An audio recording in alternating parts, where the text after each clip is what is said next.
5년 전 이맘때였다. 김장을 겨우 끝낸 뒤쯤이니까. 우리 집에는 우리 가족이 사용하는 큰 방과 건넌방 밖에 비어둔 뜰 아랫방이 하나 있다. 도대체 사글세를 주면 귀찮고 집 더러워지는 위에 만약 불행히 술 먹는 사람이라도 들게 되면 그야말로 집안이 꼴이 되지 않을 뿐더러 자라나는 아이들에게도 영향이 되겠는지라 우리는 빈방이 있을지라도 사글세를 놓지를 않았다. 한 달에 단 몇 원과 바꿀 수 없는 무형적 손해가 많기 때문에 그랬는데 그에 따라 웬 까닭인지 아내도 사글세를 놓아볼 생각이 났었고 나도 또한 그다지 깊이 생각하지 않고 그것을 승낙을 한 것이었다. 집주룹은 연방 사글세 후보자를 데려왔다. 그러나 그 후보자들이 방을 이렇다 저렇다 평하기 전에 도리어 우리 쪽에서 후보자의 인물 선택을 어미하여 들게 되는 사람이 쉽사리 나서지 않았다. 가족이 많으니 안 되었다. 애들이 여럿이 달렸으니 안 되었다. 사람이 보기에 더럽게 생겼으니 안 되었다. 술을 먹는다니 안 되었다. 다변할 듯이 생겼으니 안 되었다. 별의별 구실을 다 잡아가지고 그것을 마치 방을 새를 놓으려 한다는 것보다 안 놓기 위한 선택과 비슷하였다. 그 어떤 날 또한 후보자가 왔다.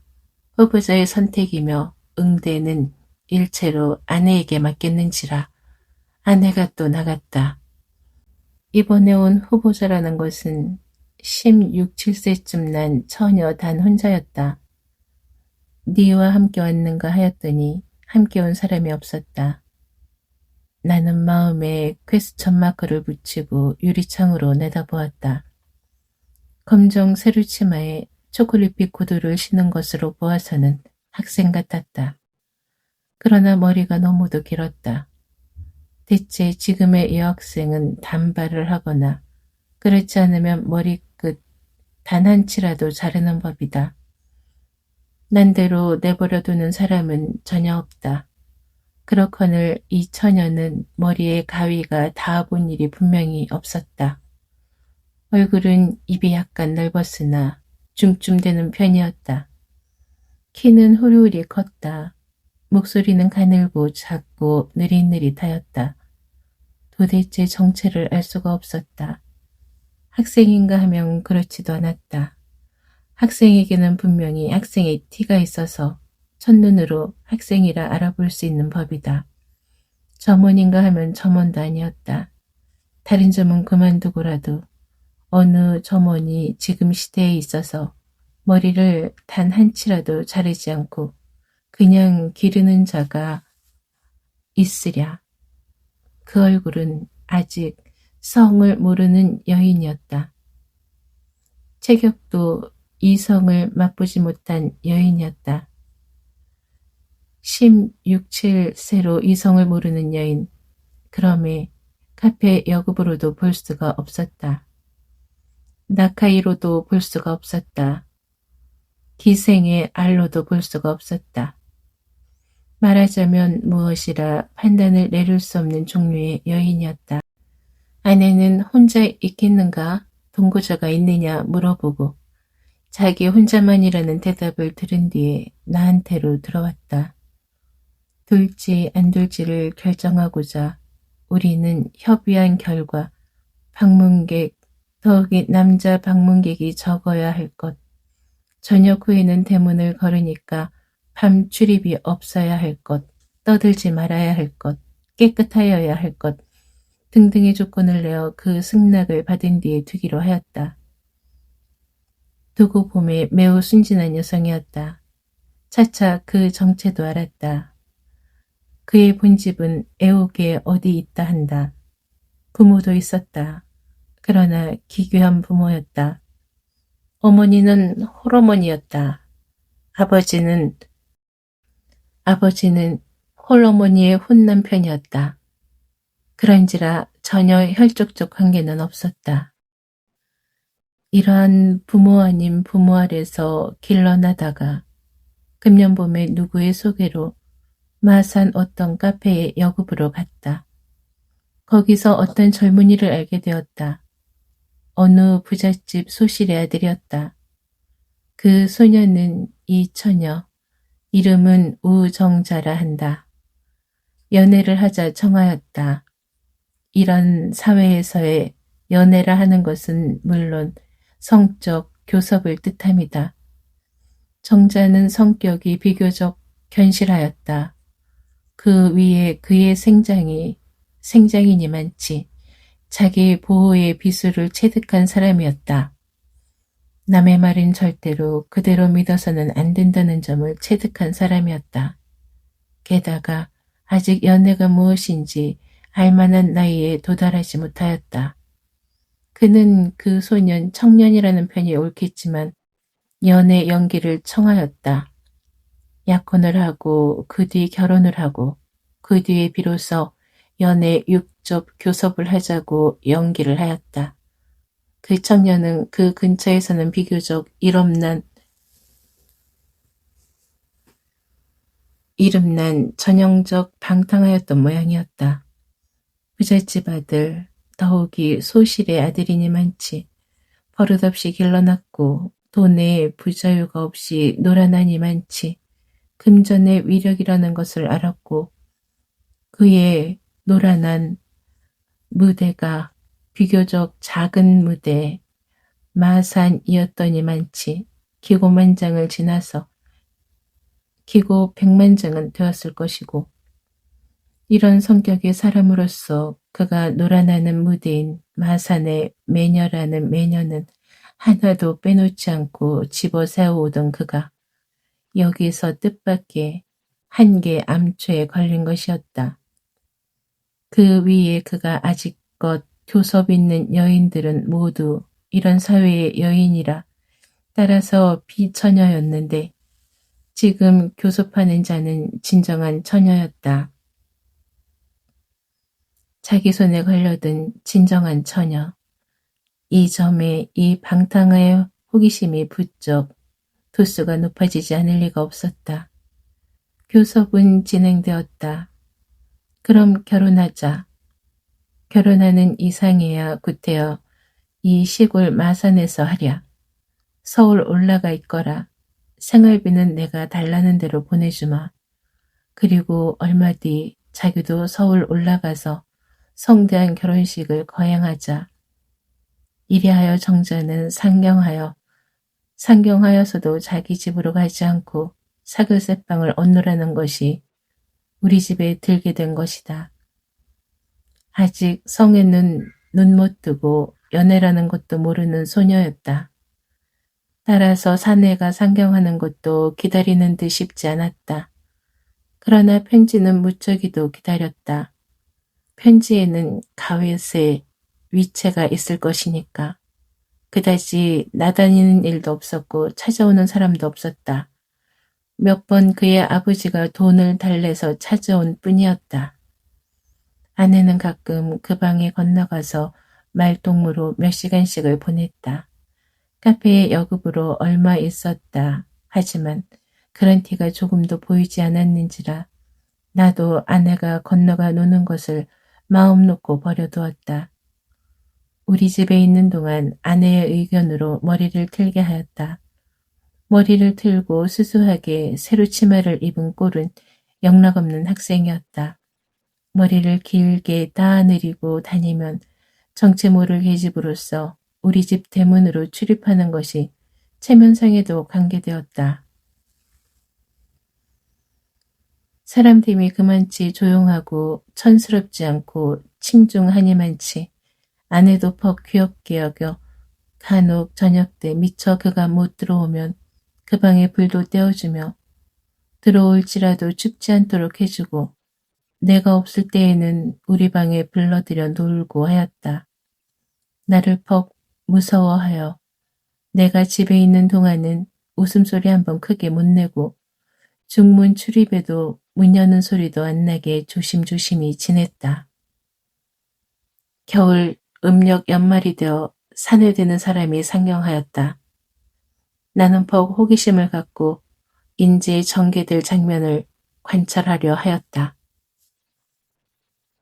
정자는 사내를 위하여 저녁을 짓고 스키야키를 만들고 하였다. 그 태도를 나는 관찰한 것이었다.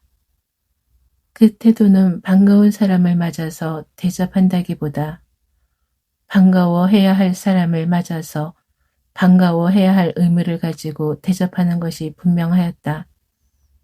마음에 없는 역한 일을 하는 것이 아니었다.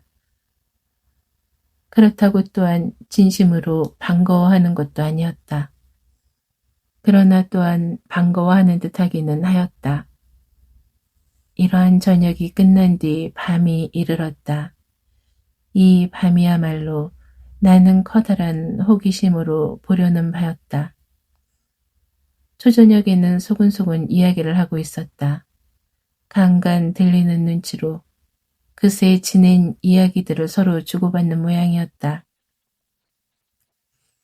이러는 동안 밤도 차차 깊어서 자정이 가까웠다. 우리 집안 식구들은 모두 잠이 들었다. 그러나 나는 불면증이 있어서 약을 쓰지를 않으면 못 드는 사람으로서 이 밤은 불어 최면약을 안 먹었는지라 잠에 들지 못하였다. 나는 비록 아직 안 자고 있다 하나 보통 상식으로 보아서 시간이 잠잘 때요.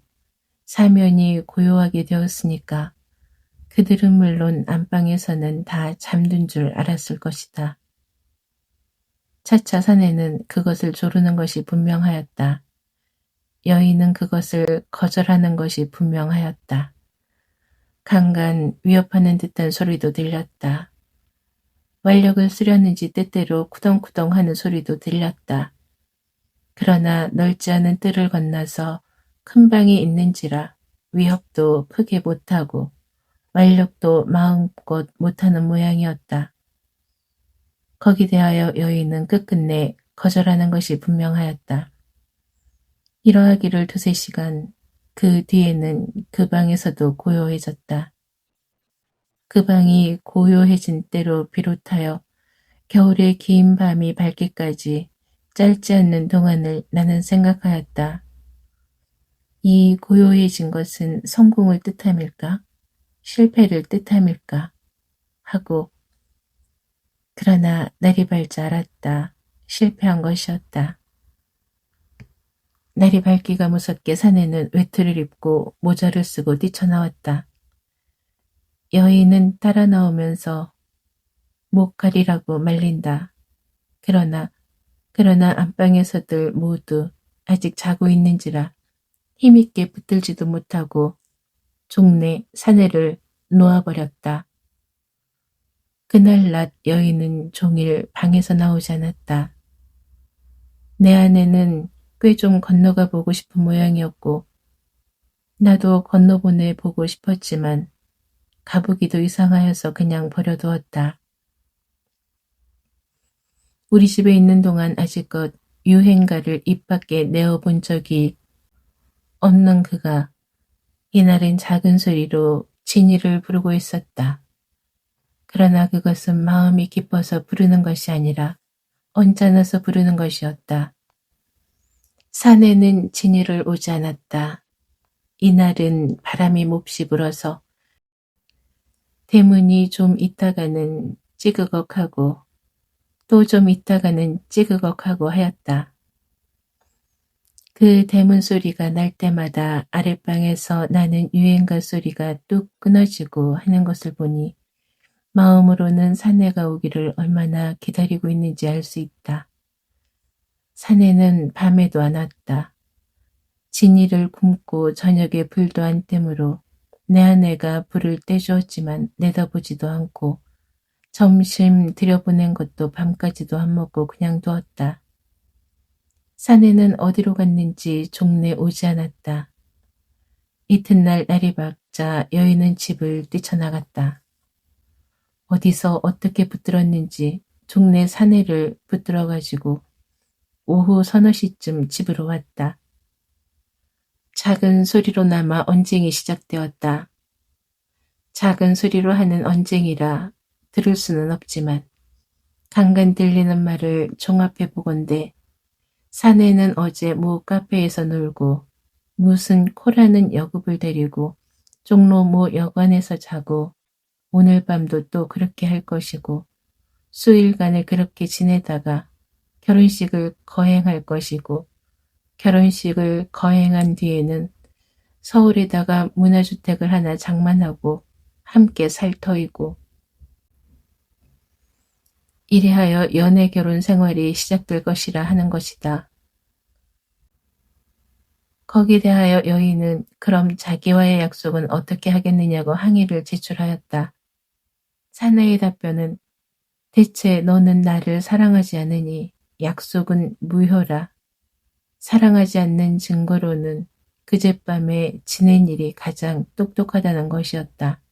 즉 구체적으로 말하자면 육체를 제공하는 것이 연애의 증거이고 사랑 없는 결혼은 무의미한 일이니 어찌 너와 결혼을 하겠느냐 하는 것이었다. 이러한 언쟁이 잠시 계속된 뒤에 사내는 또 연애하는 여자를 찾아가야겠다고 일어서려는 모양이었다. 그러나 내심은 이편 방에 있는 나로서도 뻔히 알 수가 있었다. 여인이 붙들기를 기대하고 일어서려는 것이었다. 그 밤 소위 사내에 말하는 바 연애는 성취가 되었다. 생각해보면 여러 가지 이해하지 못할 일이 많다.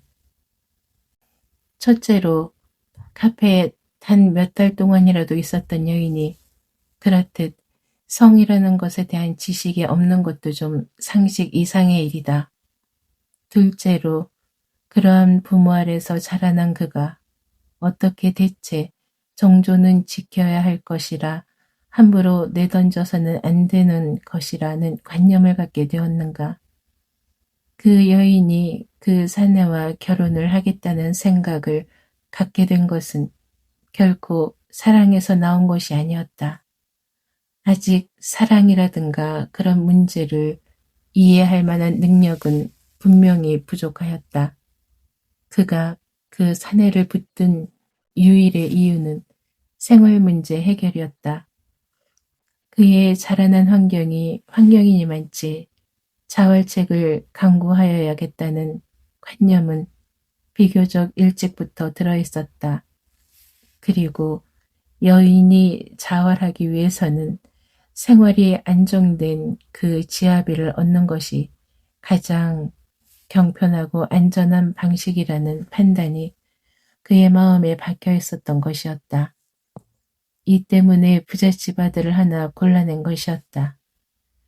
이러한 사회의 여인들의 보통 가지는 관념이라는 것은 만나는 저녁은 부부요, 이튿날 아침은 남남끼리라.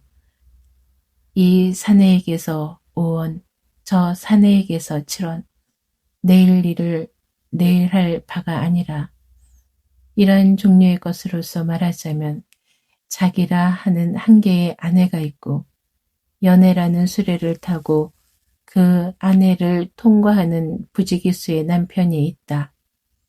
법률상으로든 도덕상으로든 습관상으로든 남편은 아내를 부양할 의무가 있는 것이니 자기라는 아내를 부양할 의무를 가진 남편의 부양으로 자기는 생활을 유지해 나갈 것이다.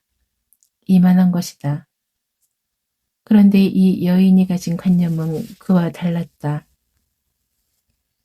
연애는 부처라는 뜻이다. 자기가 아내가 되려면, 즉 자기가 연애를 하려면 그 상대자가 한 사람, 단 한 사람이 있어야 한다. 그 남편은 자기를 늙도록 거느려 주어야 하고 자기 한 사람을 거느려야 한다. 말하자면 조선의 전통적 부처관 혹은 결혼관이었다. 이러한 한계의 여인과 이날 밤 여기서 성적 교섭을 결행한 사내라는 사람은 또한 가장 전형적인 방탕하였다. 자기와 성적 교섭이 있는 여인의 수요를 자랑하며 가령 여행을 간다 하면 하차하는 지방 혹은 숙박하는 지방에는 반드시 한 계집과의 교섭을 남겨놓아야 하지. 그렇지 못하면 불명예로 생각하며 한 계집과 여러 날을 두고 좋게 지낸다는 것을 유치하다 보면 이러한 이 사내가 이 여인에게 대해서는 좀 관심이 컸다 하는 그 이유는 이 여인이 아직 처녀라 하는 점이었다. 그가 지금껏 통과해온 여인사를 돌아보면 모두 돈으로 살 수 있는 종류의 여인이었더니 많지 진정한 처녀가 없었다. 그런데 저기 조금 사수를 희롱하고 약간 돈을 쓰면 꺾을 수 있는 처녀가 그의 앞에 나타난 것이었다. 왼편에 앉은 여인에게 추파를 던져보아서 곧 응낙이 안 되면 즉시로 오른편에 앉은 여인에게 추파를 옮길 만한 융통성을 가진 그가 불어 마산에서 서울까지 쫓아다니며 야단한 그 유일의 이유가 처녀라 하는 점에 있었다. 이날 밤 그는 이 처녀를 드디어 꺾었다. 날이 밝았다. 집주인이 많지 사내도 좀 쑥스러운 모양이었다. 좀채 얼굴을 보이지 않았다. 여인은 부끄러워 죽겠는 모양이었다. 조반을 지우러 부득이 나왔다. 그러나 얼굴은 이쪽으로 돌려본 일이 없었다. 그 뒤에도 부득이 뜰에 나올 일이 있으면 외투를 입고 애리를 세워 얼굴을 감추고 그러고도 부족하여 꼭 저쪽으로 얼굴을 향하고 다니는 것이었다. 이러기를 4, 5일 우리도 그가 너무 부끄러워하므로 할 수 있는 것 못 본 채 모르는 체 하고 있었다. 그러는 동안에도 나는 내심 늘 생각하고 있었다. 장차 어떻게 전개되려는가고. 여인은 인제는 정조까지 제공하였는지라 저 사람은 자기의 남편이거니 든든히 믿고 있는 모양이었지만 물론 그러한 경사스러운 결과는 안 생겨날 것으로 그때 이 여인의 실망과 비통이 어떠할까? 실망과 비통이라는 무형 상태가 어떠한 유형 상태로 나타날까? 자살? 발광? 적어도 수일간 울고 부르짖고 소란스러운 비극이 생겨날 것이다. 그 점을 생각하면 근심스럽고 민망하였다. 아늑하고 평화로워 낙원과 같던 우리 집에 그런 소란이 생겨나면 귀찮기도 하였다. 4, 5일 뒤 사내는 오래간만에 외출하였다. 밤이 깊어서야 돌아왔다. 술에 잔뜩 취한 모양이었다. 사내가 돌아오기까지 여인은 꽤 초조히 기다리는 것이 분명하였다. 아내는 좀 건너가서 이야기라도 해보고 싶은 모양이나 사내가 언제 돌아올지 알 수 없고 그 위에 여인이 너무도 부끄러워하여 건너가지 않았다. 밤새도록 옥신각신 다투는 소리가 들렸다. 이튿날 오후에 사내가 또 외출을 하는데 이번은 여인도 함께 나갔다. 그러나 밤 8시쯤 여인이 혼자서 돌아왔다. 화신백화점에서 사내를 잃었다 하는 것이었다. 밤 12시가 지나도 사내는 안 돌아왔다. 1시, 2시, 사내는 그냥 안 돌아왔다. 여인은 드디어 참지 못하여 소리를 감추어 가지고 몰래 집을 나갔다. 날이 밝도록 사내도 여인도 안 들어왔다. 드디어 비극은 개막이 되었다. 저녁때가 거진되어서 여인은 어디서 사내를 잡았는지 종래 잡아가지고 돌아왔다. 싸움은 시작되었다. 싸움이라 하나 여인 혼자의 싸움이었다. 사내는 코웃음만 치고 있었다. 어서 결혼을 하자 하면 사내의 대답은 일전에 하지 않았느냐 하는 것이었다. 결혼을 하였으면 마산으로 부모님께 뵈러 가자 하면 사내의 대답은 부모가 받을 듯 싶으냐 하는 것이었다. 그럼 서울에 살림을 하자 하면 그렇게 할 만한 큰돈이 시야에 있는 몸으로 있을 듯 싶으냐 하는 것이었다. 새빵 살림이라도 좋다. 그것도 안 되면 몇 해 기다리라면 기다리기라도 하겠다.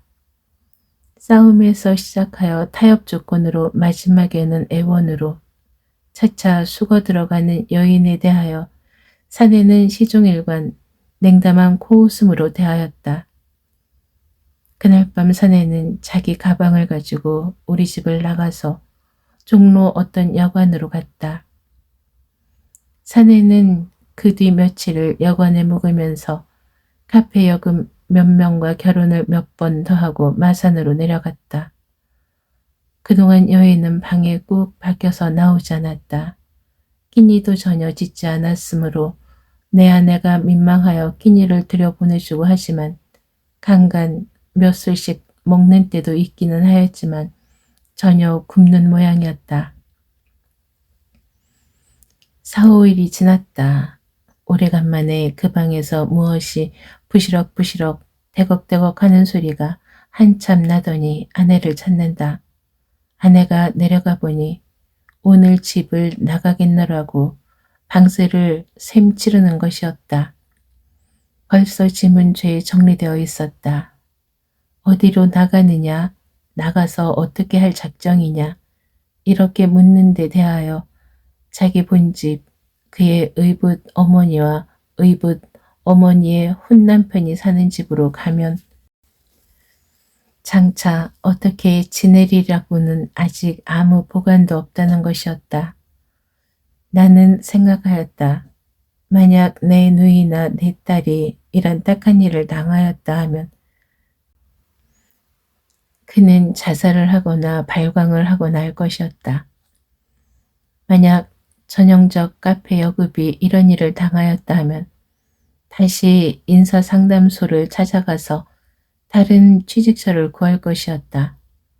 혹은 경찰로 달려가서 호소한 종류의 여인도 있을 것이었다.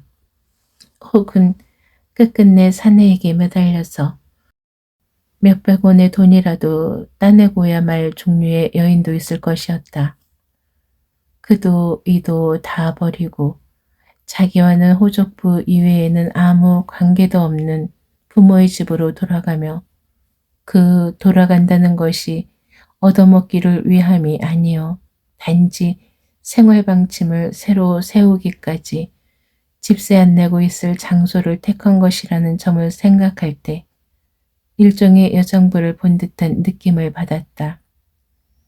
여인이라는 점과 미모라는 점이 생활의 커다란 무기가 된다는 점을 아직 이해하지 못하리만치 단순하면서도 또한 사람의 살림살이라는 것이 얼마나 어렵고 고달픈지는 넉넉히 아는 그가 자기의 생활을 재출발함에 있어서 아무 보관도 가지지 못하고도 또한 아무 공포도 없이 가면히 나서려는 것은 내게는 적지 않은 경이었다. 사람이란 생장한 환경에 따라서는 생활이라는 데 대하여 이렇듯 대담 혹은 무관심하게 되는 것인가. 이미 이성을 한 그인지라 장차 얼마 지나지 않아서